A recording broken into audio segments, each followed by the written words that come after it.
Hello all, it's Ben again. It's Stafford Station Engage. So this time I've focused on doing this right hand side. Just give you an overview of that. The main project has been this warehouse building based off the prototype at Lichfield.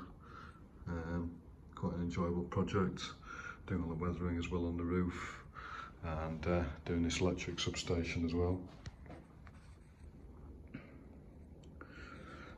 Plus all the scenery as well, and then the bit at the end there as well. The second project I've done is converting a Greenmax Tamper into a coalesced Tamper. Just giving a bit of a close-up of that. It's been quite an enjoyable build, so I'll go through the build of that as well. So yeah, hope you enjoy the video. Cheers. So I bought this Greenmax plastic Anther 0916 CSM Tamper. They are actually used in the UK, but not this particular one. The idea now then is to convert it into a UK variant. What I'm thinking is the coalesced rail one, which is I think is an 0816, which is actually like the previous model. So the idea is to maybe do a cut and shut to basically put that end on that end and do some of the modifications. So that'll be quite an interesting project. I think it looks quite good as a static piece, so I'm thinking just as like an unmotorised version really, and then maybe think about converting it to DCC later. There is a DCC conversion service in UK, so that might be an interesting thing to eventually do. Right, so I have partially disassembled the trailing vehicle, and the reason being I wanted this cab separated. What's quite good actually is the glazing isn't glued in, so that's going to make it easier. So this is the project I'm going to do. So this image, which I've got from Wikipedia, is the UK version of an 816 model. I've got other images as well I can't show because of copyright probably, that have the coalesced livery, so the signs are in orange. So the idea is to do a kind of cut and shut really, to put that onto that, so we have two cab ends like that. So initially what I've done is just done a drawing of the original and then a drawing of the design I want to do. Interestingly, the actual location of the bogies is exactly the same, and also the location of the Tamper itself. What's different about the 816 I think is some of the machinery in this area, and you've got some little circular tanks here as well, and also this roof detail, plus the UK version has buffers as well. So the idea is to take what I just said, put the cab of the other section onto the back of this, and then basically I'm going to 3D print this detail here. The idea being that once that's cut and put on there, I'll then 3D print a section, which seems to be this section here with these little window slits, which I think is a corridor, and then put that on top there. It's not going to be an exact replica, but it's a kind of approximation. What's quite nice about the Greenmax model is the cab detailing is quite decent.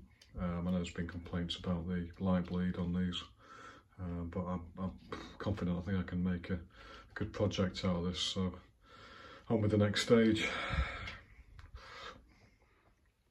So I'm doing the Tinkercad now for the Tamper. I'm keeping the Greenmax cabs.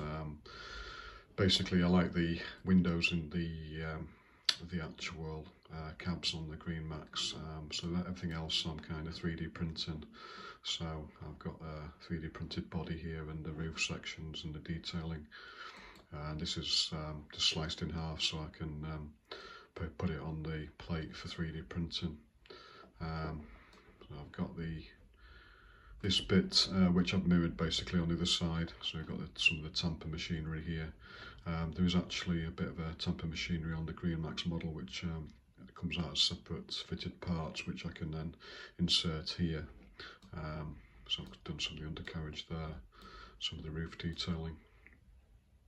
The Greenmax doesn't come with any UK buffers, so I'm putting these, I'm 3D printing these buffers as well, plus some undercarriage and these steps here and a couple of lights. Might be a couple of extra things as well, but that's the core of 3D printing elements, which is quite a lot actually. Just keeping the cabs and the motor and the basic, the wheels, basically the bogies of the Greenmax really. So I've assembled the Tamper. Just give you a close-up view there. So as you can see, I've done a cut and shut with the cabs on the end and the 3D printing that I've done. Some 3D printing on the front, got the buffers, this roof detail here, and I've glued the Tamper machinery there, which was from the original model. That's my 3D printing bit. Just the front end, I put these steps on.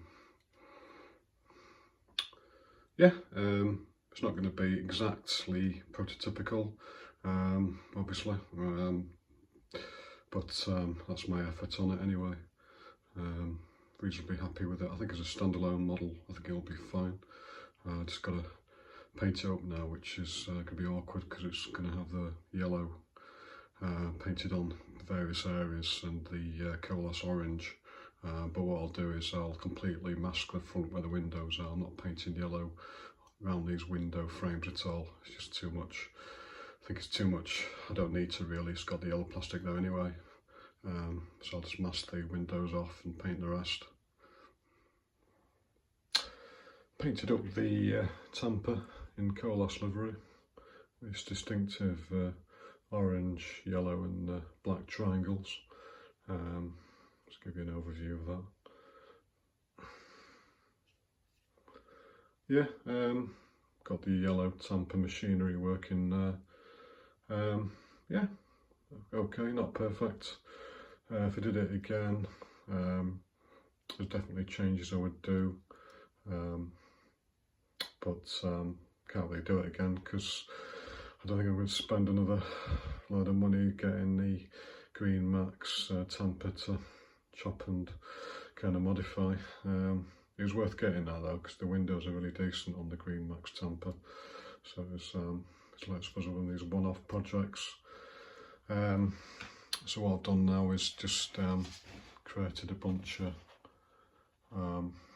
logos for it, like the numbers on the side and the coalesce logos and the loco number here.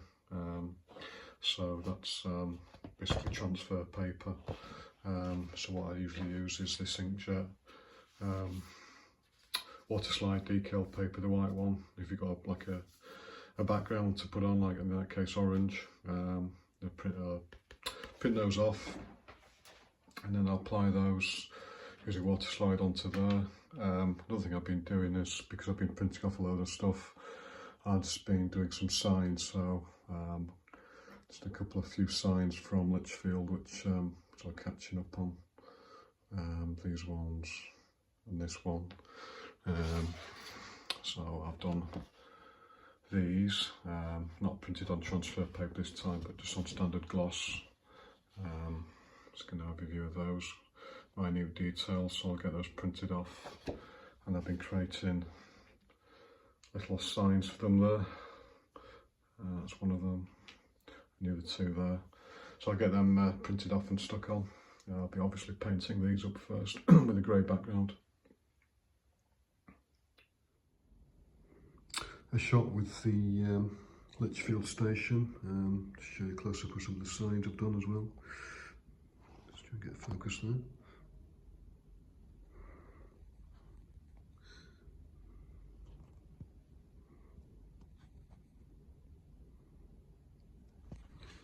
And also a couple couple of signs here as well.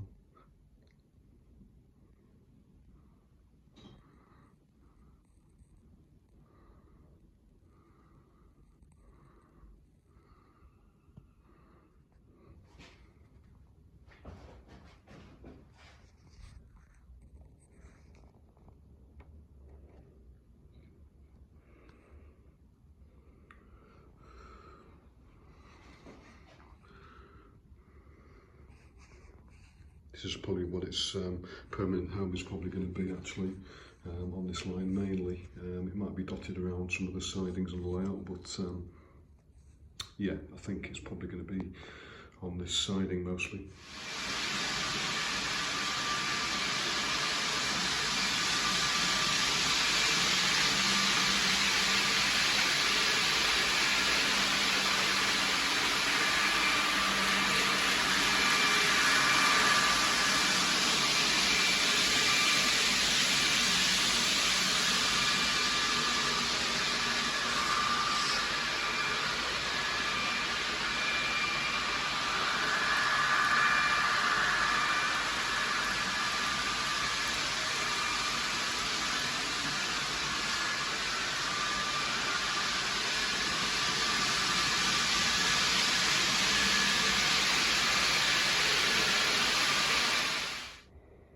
Just cut the templates out for the warehouses, so these are the exact dimensions I've done from the elevation drawing. So this is 40 centimetres by 17 centimetres, just seeing how they fit, and I've decided to actually extend the baseboard, so I'll probably have a piece going out here and then from here going in a straight line there, so that's probably roughly about 8 centimetres here. So that's the plan anyway.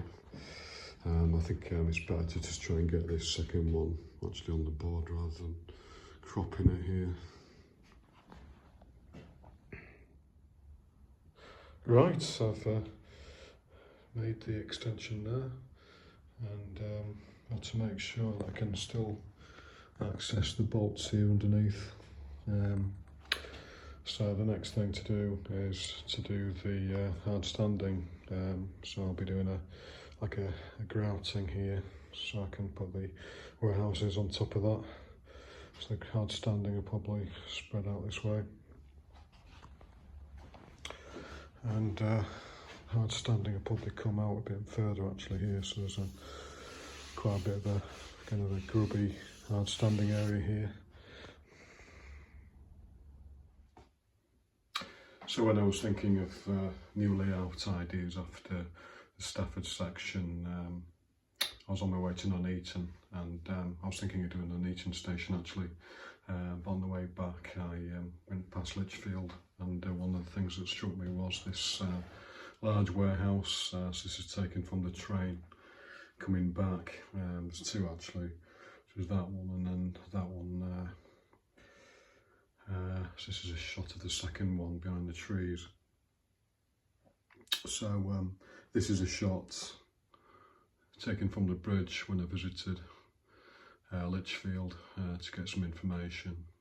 It's quite interesting shot of all the track work.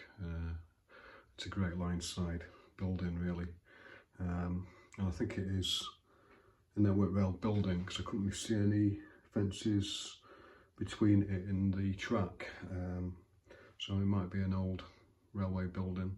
And as you can see on this one, it's got the old massive doors all bricked up, which is something I'll definitely feature. So you've got quite modern brickwork there. The view, that's the building I did last time, the big construction factory. And then this is the first one. So on this one there is some windows. Scan to get the windows. There's windows at the front here, which I will be modelling. And then this is over the bridge on the other side, and here you've still got the doors on this side, but I won't be modelling this because this is actually off board, so to speak.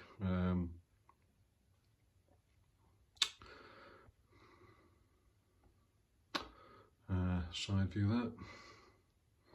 That's the other one, so that's actually got the brick tin doors as well, but actually a bit more recessed on the second one. So there's slight differences between them. This is a plan view of them. Mine is going to be far closer to the track and also parallel to the track. It's not going to have this angle like this.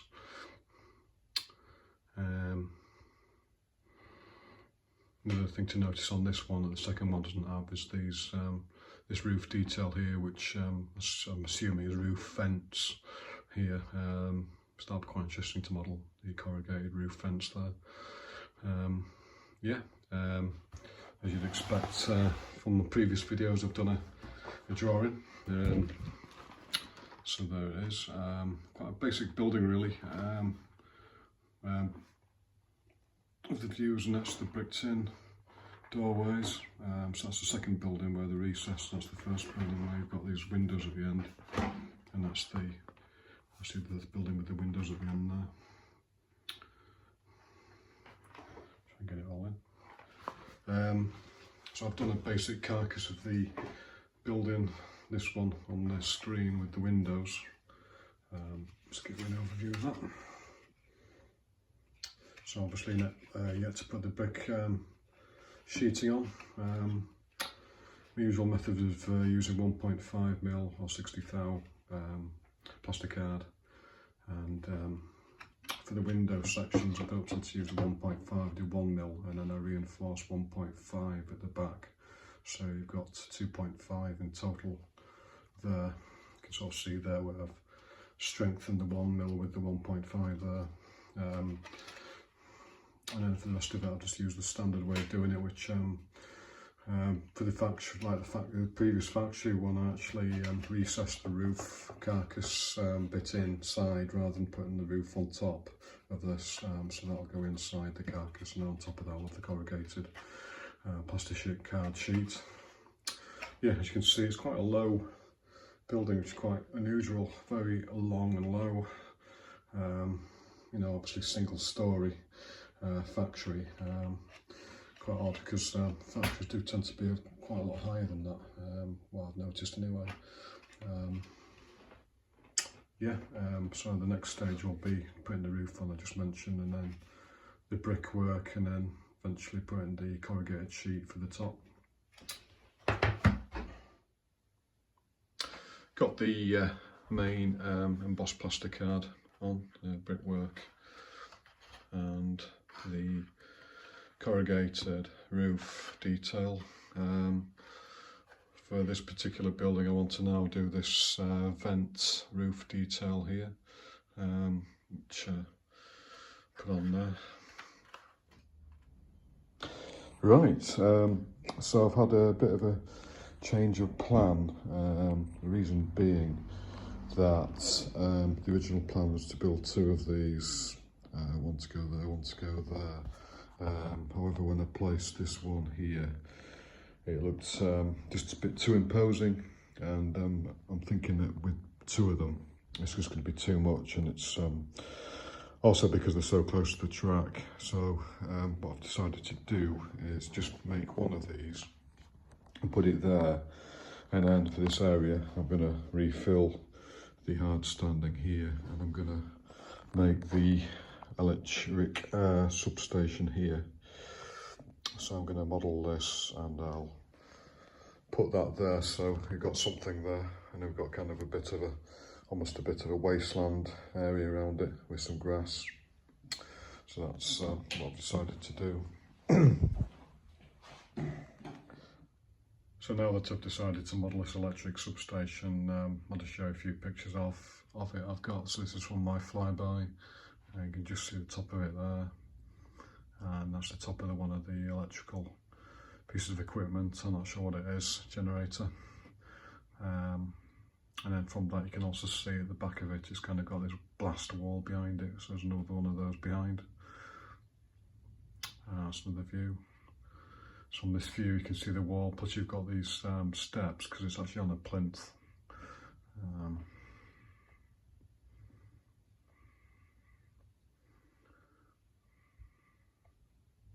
Then that's a view from the back. So you've got the door there, you can't see the steps. So I've decided to have a go at modelling that. We've got a very low roof detail there. You've got some extra detailing there which I've 3D printed, plus I've 3D printed the steps, which will go like that. And then I've got the generators here with the wall there, so that'll be interesting to paint up. So they go at trying to recreate the detailing on those. So next stage is now just to paint them all up.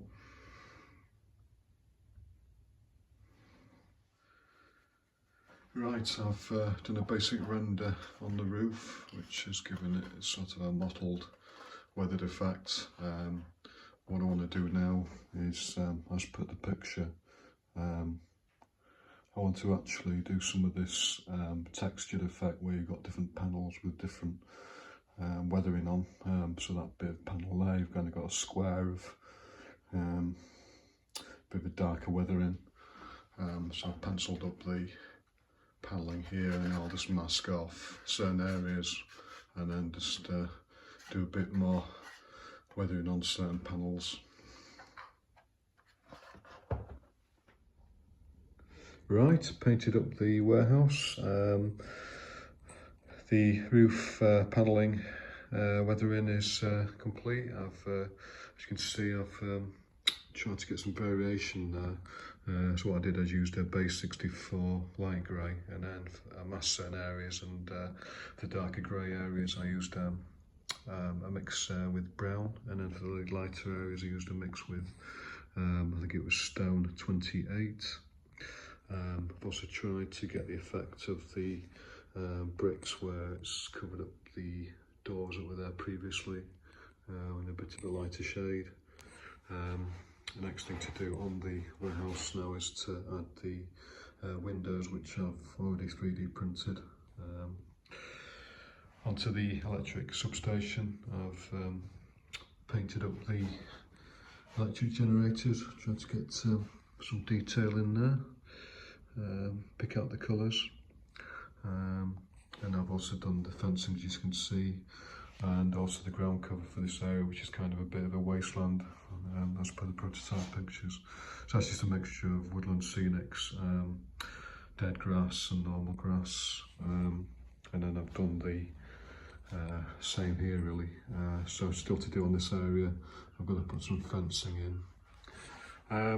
Another thing I've got to do is put the cable trunking in, which I've already painted up, so that will go along here.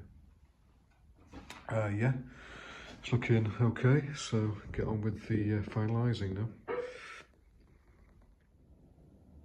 Right, so I've finished up detailing the warehouse. I've added drain pipes and lintels, and I've added this little green 20-foot container which is at the site. Some more weathering I did on the electric substation, weathered the concrete section, completed the scenery as well, also weathered the tarmac at the back, and I can see vaguely a little path coming out of it. Yeah, I think it's okay. Like I said, I did a big U-turn on this. There was meant to be 2 of these, but I think it just didn't work really. So I'm glad I just did the electric substation, which is actually in this position on the prototype. The second warehouse would have been off screen there. So thanks for watching. The next thing I will be probably building is this building next to the huge factory, which is the Wicks superstore here. It's got a car park there, and then the Wicks. So that's probably the next focus. So we're nearly coming to completion. I mean, I envision it might get completed maybe about, I don't know, February next year. I've still got the catenary to do as well, and obviously this section here. So I'll see you again on the next one. Thanks for watching.